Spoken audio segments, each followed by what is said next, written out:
Hello everyone, welcome to our new mini blog. আজকে শ্রাবণ মাসের প্রথম সোমবার, তাই আমি সকাল সকাল স্নান সেরে পুজোর জন্য রেডি হয়ে নিলাম। জানেন তো, আমি সারা বছর অপেক্ষা করে থাকি এই মাসটার জন্য, কারণ শ্রাবণ মাস হলো বাবা শিবের জন্ম মাস। বাবা শিব অল্পতেই সন্তুষ্ট হয়।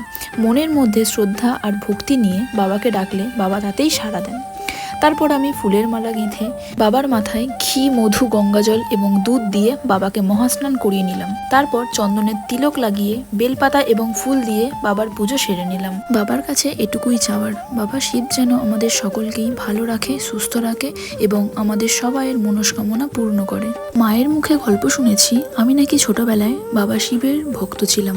যেখানেই শিব পুজো হতো সেখানেই যাওয়ার জন্য জুড়ে দিতাম কান্না। এই পবিত্র শ্রাবণ মাসে আপনারা সকলেই বাবা শিবের আরাধনা করবেন এবং বাবার প্রতি শ্রদ্ধা এবং ভক্তি নিয়ে আপনারা সকলেই কমেন্ট বক্সে হর হর মহাদেব লিখে যাবেন।